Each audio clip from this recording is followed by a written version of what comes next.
그러면 내가 나를 사랑하는 것이 어떤 것인지 이제 생각해 봐야겠죠. 갑자기 이제 자기를 사랑하세요. 그러면 네, 알았어요.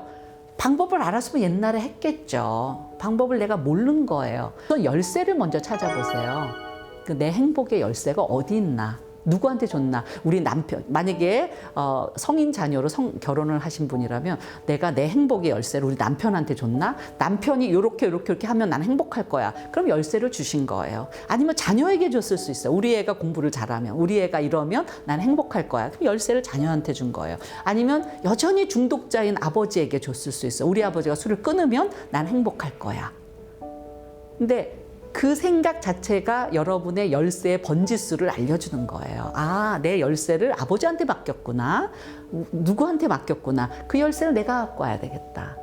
즉, 여러분의 현실, 여러분의 환경은 지금 여러분이 만드시는 거예요. 이 유튜브를 보시는 이 순간 여러분은 회복을 위해서 무엇인가를 하고 계시잖아요. 그래서 열쇠를 되찾는 것이 1순위. 열쇠를 되찾았어요. 그러니까 이제는 더 이상 다른 사람에게 내 그 불행을 탓할 수가 없어. 그러면 이제 책임이 갑자기 너무 커지죠. 걱정하실 필요가 없어요. 인간은 자기를 사랑하게끔 우리가 컴퓨터는 컴퓨터처럼 만들어진 것처럼 인간은 자기를 사랑하게끔 만들어져 있어요. 그런데 그 예측 가능하지 않고 사랑의 이름으로 서로를 해치는 경향성을 보아왔기 때문에 사랑하는 그 자기 본능을 못 일깨운 거거든요. 이제는 내가 사랑하는 원래 내 모습을 찾아가면 돼요. 작은 거, 오늘부터 무엇을 드실지, 내가 6시 혹은 7시 내가 적절한 시간에 식사를 해야겠다. 여러분 스스로에게 굉장한 사랑하는 거예요. 왜냐하면 여러분 몸이 있어야지 여러분이 이 땅에 존재하는 거잖아요. 그래서 내가 식사를 해야겠다. 물을 내가 적절히 마셔야겠다. 네, 하다못해 이거는 어떤 분이 저한테 얘기한 건데 자기의 회복의 첫 번째였대요. 주무시기 전에 머리가 긴 남자분이었는데 빗을 하나 사가지고 머리를 빗으면서 탐진치 그랬대요. 불교 신자였는데 나의 머릿속에 있는 탐욕과 어리석음과 그런 욕망을 버립니다. 그러면서 머리를 빗고 주무셨대요. 그게 회복의 첫걸음이었다고 얘기를 했어요. 그런 것처럼 자기를 내가 저녁 때는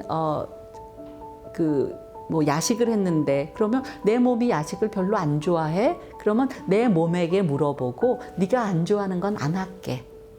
여지껏은 내 주변 사람들이 내 몸을 그렇게 귀하게 안 여겼는데 이제부터라도 내가 너를 귀하게 여길게. 그래서 몸하고 대화를 하시는 거예요. 그래서 내가 나에게 또 마음이 꿀꿀하다, 울적하다 그러면 왜 그래?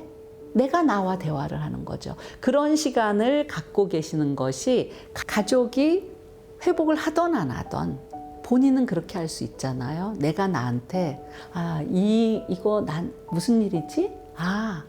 이게 내가 과거에 굉장히 어려워서 잊어버리려고 했던 것이 생각이 나서 내가 이렇게 우울하구나. 그러면 나한테 말하는 거예요. 그런데 지금 그 일이 일어났어? 16년 전에 일어난 거니까 지금은 아니야. 지금은 괜찮아. 그래서 자꾸 지금으로 그것을 우리는 마음 챙김이라고 해요. 지금에 집중하는 거예요. 그래서 저는 어떤 분하고 얘기할 때 자기가 요즘 너무 불행하대요. 근데 저랑 얘기하면서 계속 웃으셨거든요. 그래서 지금 어떠시냐 그랬더니 지금 즐겁대요. 우리는 매 순간순간으로 사는 거거든요. 그래서 지금 16년 전에 일어났던 아주 끔찍한 일 때문에 갑자기 우울하다 그래도 지금 물어보시면 돼요. 지금으로 데리고 오세요. 그때 그런 일이 있었지, 그때 슬펐지, 무서웠지, 근데 지금은 그거 견디고 잘 지냈어. 그래서 자기와 그런 대화를 하면 그 가족들이 겪었던 그 어려움은 사랑의 대상인 아버지가 들어올 때 멀리서 봤을 때 어떤 모습으로 걸어오냐에 따라서 책상에 앉아서 공부할 수도 있고 아니면 창문 넘어서 저기 다른 집으로 도망가야 되는 그런 일상의 몇 년간의 생활이 아이에게는 거의 감옥과 같았을 건데 그거 잘 견뎌왔다는 거죠. 그래서 나에게 그런 지금 중독자 자녀로서 살았다 혹은 배우자로 살았다 할 때 잘 견뎠다라고 스스로에게 현재에 집중하면서 위로해 주시면 돼요. 자기 위로라는 것이 굉장히 중요한데 못 배우셨잖아요. 우리가 못 배운 것이 타인을 위로하는 것도 못 배웠고요. 자기를 위로하는 것도 못 배웠어요. 그래서 우리가 상갓집 갈 때 뻘쭘해서 돈 부조금은 넣지만 그 슬퍼하는 가족들에게 무슨 말을 해야지 적절할지 몰라서 그냥 어버버버 하잖아요. 근데 이렇게 위로하는 법도 타인을 위로하는 법은 잘 몰라도 자기를 위로하는 법은 각자에게 굉장히 적합하다는 거죠. 그동안에 사실 우리가 우리 스스로 위로랍시고 한 것들이 있을 수도 있어요. 내가 속상하니까 술을 마셨을 수도 있고요. 알코올 잔여라고 해서 술을 안 마시는 게 아니에요. 오히려 더 위험한 것이 유전적인 요소도 있지만 워낙 알코올 잔여로서 아버지가 이만큼 이 레벨로 마셨기 때문에 자기는 이 레벨로 마시니까 자기는 아버지의 택도 안 되니까 자기는 알코올 문제가 없다고 생각해요. 근데 자기가 기억하는 아버지와 나이 차이가 있기 때문에 자기도 아버지 나이 되면 그렇게 될 수 있다라는 걸 잊어버리는 거죠. 그래서 내가 나를 어떻게 그동안 돌봤는가, 내가 감정적으로 슬프거나 속상할 때 어떤 식으로 돌봤는가를 보면 거의 내 몸이 좋아하는 쪽으로 하지 않았을 수 있어요. 과도하게 먹었거나 아니면 과도하게 다른 사람에게 의존해서 만족을 얻으려고 했거나 그런 것들에 대해서 이제 미안하다고 하는 거죠. 우리 몸한테 미안하다. 그래서 내가 내 몸을 친절하게 잘 대하는 모습이 너무 놀랍게도 어렸을 때는 너 참 이기적이야 라고 손가락질을 했을지 모르지만 여러분이 이미 지금 성인이 되면 그런 모습이 다른 사람들에게 감동을 줍니다. 왜냐하면 아주 오지랖 중독 문제 있으신 분들은 다른 사람하고 관여가 주로 오지랖이거든요. 참견하고 충고하고 그 사람이 잘못된 거 지적하는 것이 마치 사랑을 교류하고 관계를 맺는 거였는데 그렇게 안 하고 자기가 자기에게만 집중하다 보니까 오히려 이렇게 참견해서 관계가 틀어진 것이 내가 나에게 집중하니까 오히려 관계가 더 좋아지는 결과를 가져올 수 있어요. 그래서 내가 나에게 집중할 때 오히려 관계가 더 좋아지는 그런 경험을 하게 될 것입니다.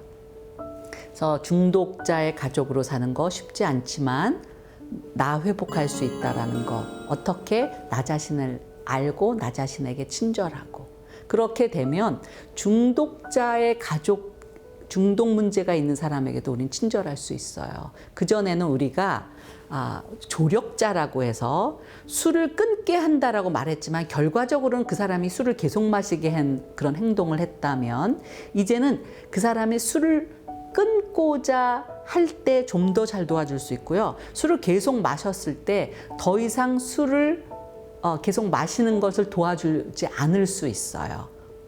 내가 온전한 정신이 되면 술을 드신 분이 계속 술을 마실 수 있도록 제가 변명해 주지 않고요. 그 사람의 행동을 거짓말로 다른 사람한테 커버해 주지 않고요. 그분을 온전한 하나의 인간으로, 인격으로 대해서 본인의 행동에 본인이 책임을 질 수 있는 어른으로 대할 수 있어요. 그래서 본인이 술을 드셔서 직장을 못 가시면, 직장을 못 가서 직업을 잃으면 우리 가족이 경제적으로는 어려울 수 있지만 그분이 그걸 통해서 회복하실 수도 있거든요. 근데 그동안에 경제적으로 어려울 수 있기 때문에 거짓말로 이제 전화해서 아프다라고 거짓말 해주고 그런 부분, 이분을 진정으로 한 인간으로 대하기 때문에 어른들은 우리 행동에 책임을 지는 것이 어른이죠. 이 중독 문제가 있으신 분도 그동안에 쭉 살아오시면서 너무나 주변 사람들이 이 사람을 애로 취급했어요. 말해서, 읍소해서, 설교해서 마치 그 술을 끊은 것처럼 그렇게 술을 못 끊거든요. 그러니까 그분에게 술을 끊을 수 있는 기회를 마련해주는 유일한 방법은 본인의 행동에 본인이 책임을 지도록 하는 거예요. 그것을 깨닫고 내가 내 가족으로서 아버지, 그동안은 제가 이렇게 해서 아버지가 아프신데 일조를 했지만 혹은 여보, 그동안에는 내가 잘 몰라서 당신을 더 좋지 않게 하는데 일조를 했는데 이제는 그렇게 하는 것이 좋지 않을 것 같아요. 라고 해서 그게 이제 아까 제가 말씀드린 경계예요. 당신의 행동을 당신이 책임지는 것은 당신이고 이거는 나는 당신의 행동에 내가 책임질 필요가 없어요. 이거는 내 경계. 그런 경계를 명확히 할 때 중독자는 두 가지 선택이 있게 되는 거죠. 하나는 가족이 나 변하면 내가 변할 수밖에 없어요. 그리고 적절한 상담을 받으면 이 사람이 회복을 할 수 있는 그런 기회를 갖게 되겠죠. 그래서 여러분이 가족원으로서 어렵지만 저는 그런 얘기를 많이 들었습니다. 우리 가족이 중독에 걸렸기 때문에 내가 새로운 인생의 경험을 하게 됐다. 이런 분들도 많이 있으세요. 왜 새로운 경험이냐면 기존의 일반 사람들이 세상 사람들이 갖는 가치관을 갖고는 회복된 사람으로서 살기가 어렵습니다.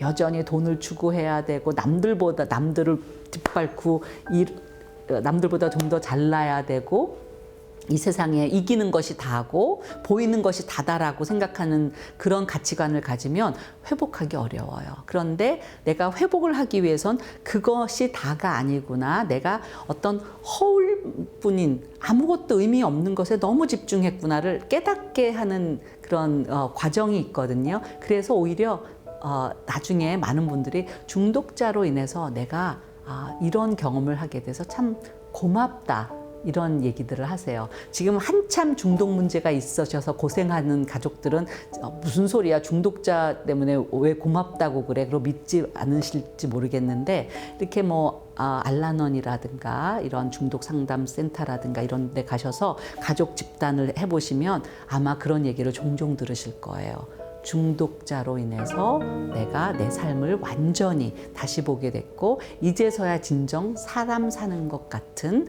그런 삶을 살게 되었다. 비록 경제적으로 어려워질 수 있어요. 여러 가지로 예측하지 못했던 그런 상황으로 인해서 내가 비록 세상 자본주의 사회에서 어려운 그런 거는 바뀔 수 있지만 사람으로서 이 땅에 왜 태어났는지, 내가 어디로 가는지, 어떤 식으로 살아야 되는지를 알게 한 그런 귀한 경험이라는 것을 많이 고백을 합니다.